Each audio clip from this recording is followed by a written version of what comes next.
వచ్చే ఎన్నికలు బీజేపీ మధ్యలో బీబీపీ మధ్యలో బీబీపీ ఏంది బాయ్ బాయ్ కే పార్టీ కానీ ఒక్క బీబీపీ లేవు మన రాష్ట్రంలో 3 బీబీపీలు ఉన్నాయి ఆ 3 బీబీపీలు కుంభక్కైంది ఏవవి ఒకటేమో బాయ్ బాయ్ కే పార్టీ ఇంకోటేమో బాప్ బేటే కే పార్టీ ఇంకోటి బేటా బేటీ కే పార్టీ ఒక బీజేపీ ఈ ముగ్గురు బీబీపీ పార్టీలు కుంభక్కయి బీజేపీతో కొట్లాడుతున్నాయి మొట్టమొదటి బీబీపీ పార్టీ అంటే మజ్లిస్ ఇత్తిహాదుల్ ముస్లిమీన్కు 49 ఉన్నాయి మరి ఇంకో బాప్ బేటీకి పార్టీ ఆ టీఆర్ఎస్ బీఆర్ఎస్కు 24 ఉన్నాయి బేటా బేటీకే పార్టీ అంటే అది కాంగ్రెస్ పార్టీకి 14 ఉన్నాయి వీళ్ళందరూ కుంభక్కైనరు ఎవరితో కుంభక్కైనరు మజ్లిస్ తోటి ఆ మజ్లిస్ ఎవరు ఎంఐఎం అంటే ఏంది మజ్లిసే ఇత్తెహాదుల్ ముసల్మీన్ దాని అర్థం ఏంది మజ్లిస్ అంటే ఒక బైఠక్ ఒక గ్యాదరింగ్ అసెంబ్లీ ఆఫ్ పీపుల్ ఒక గుంపు ఇత్తెహాదుల్ అంటే యూనిటీ ముసల్మీన్ అంటే ముస్లింలు అంటే ముస్లిమ్స్ ఐక్యత పార్టీ ముస్లిమ్స్ ఐక్యత పార్టీకి వాళ్ళు సెక్యులరిజం అనే పదం వాడే హక్కుందా వాళ్లకు అంబేద్కర్ను వాడుకునే హక్కుందా సరే వాళ్ళు ప్రజలను మోసం చేస్తుండొచ్చు కాంగ్రెస్ పార్టీకి హక్కుందా ఏదైతే యాంటీ సెక్యులర్ ఫోర్స్ ముస్లిం యూనిటీ పార్టీకి కాంగ్రెస్ పార్టీ మద్దతు ఇవ్వగలుగుతుందా టీఆర్ఎస్ బీఆర్ఎస్ పార్టీ సెక్యులర్ అని పదం వాడతారు వాళ్ళకు హక్కుందా ఆ పదం వాడేది ఎందుకు ఈ టీఆర్ఎస్ బీఆర్ఎస్ బాప్ బేటకే పార్టీ ఎందుకు నిలబడతలేదు ఎంఐఎంకు అసదుద్దీన్కు లొంగిపోయి వాళ్ళకు మద్దతు ఇవ్వాలన్నా ముస్లిం యూనిటీ పార్టీకి మద్దతు ఇవ్వాలన్నా ఎప్పుడు కూడా అంబేద్కర్ గారు ఒక మతం యూనిటీ కాదు దేశ యూనిటీ కొరకే మాట్లాడిండు అది నిజమైన సెక్యులర్ భావజాలం కాంగ్రెస్ పార్టీ తెలుసు వాళ్ళు లేనిది వీళ్ళు బతకలేరు అందుకే వాళ్ళకు లొంగిపోయిండ్రు కాంగ్రెస్ పార్టీ కూడా అభ్యర్థి పెట్టలేరు అంటే కాంగ్రెస్ పార్టీకి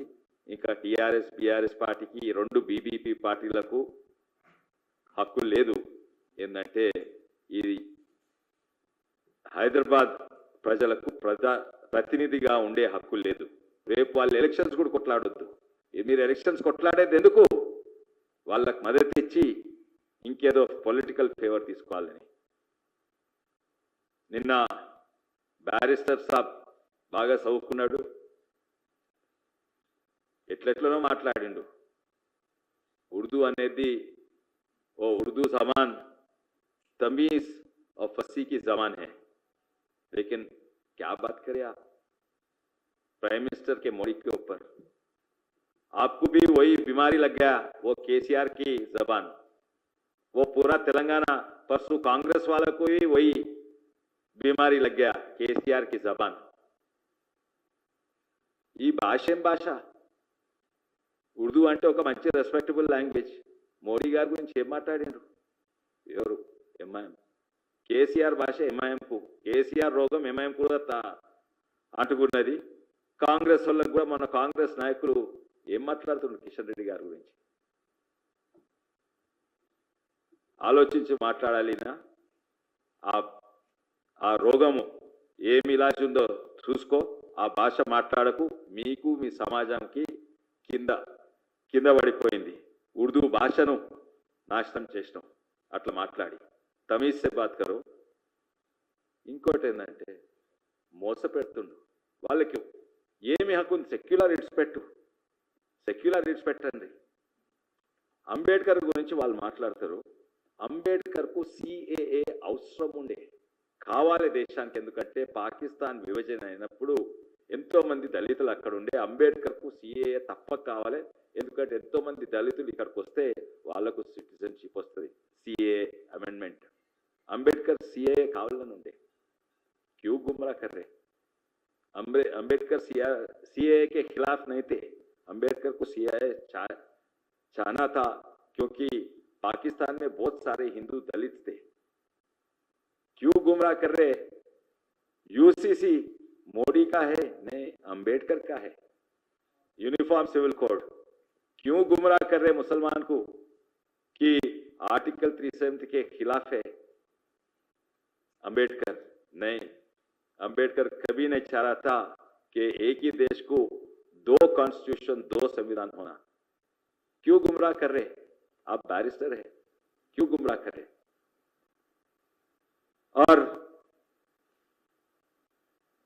वही नहीं, आप बोल रहे थे वक्त के जायदाद बचाना।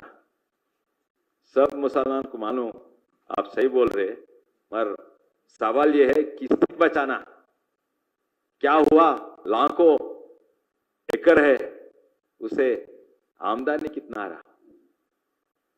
जरूर वक्त के जायदाद बचाना, वक्त के आमदनी बचाना, वो सिर्फ ये वक्त अमेंडमेंट बिल से होता है। और इसीलिए ये ला रहे हैं कि गरीब मुसलमान को तरक्की के लिए ये बिल जरूरी है। ये बिल मालूम है आपका पकड़बंदी होल्ड जो है ना, वक्त की जायदाद, वो थोड़ा ढीला हो जाते, वो फायदा होता गरीब मुसलमानों को। क्यों ऐसा गुमराह कर रहे? बहुत सारे गुमराह कर रहे। ये किताब है, ये पाकिस्तान में क्या है वक्त बिल, मलेशिया में क्या है, इंडोनेशिया में क्या है, क्रोएशिया स्पेन में क्या है, इजिप्ट, तुर्की, ईरान, सीरिया, वहां भी वक्त जो है एक स्टेट सब्जेक्ट है, मजहब का सब्जेक्ट नहीं होता। వక్ అనేది మొట్టమొదటి ప్రశ్న అది మతంకు సంబంధించిందా లేకుంటే స్టేట్ కంట్రోల్ కు సంబంధించిందా?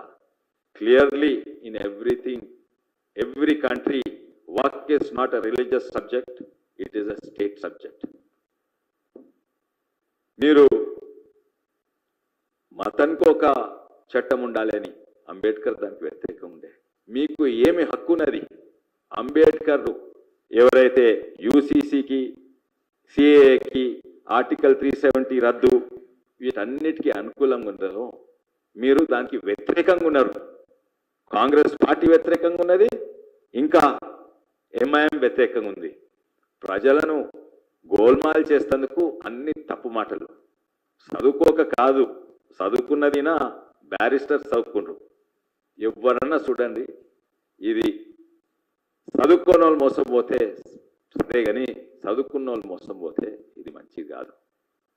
నా విజ్ఞప్తి ఏంటంటే, మళ్ళోసారి ఈ టిఆర్ఎస్ ఎంతో మంది ఓటర్స్ ఉన్నారు, కాంగ్రెస్ ఓటర్స్ ఉన్నారు, ఆత్మ పరిశీలన చేసుకోండి.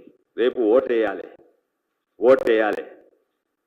మీ పెద్దలు, మీ లీడర్లు ఓటు వేయొద్దు అంటున్నారు. కరెక్టేనా? అది మీరు ప్రజలు మిమ్మల్ని ఎన్నుకున్నది ఓటేస్తందుకు. మీరు ఇంట్లో కూర్చొని ఎంఐఎంకు మద్దతిస్తారు. కానీ పార్టీలు పక్కకు పెట్టుకోండి, ఆత్మ పరిశీలన తీసుకోండి.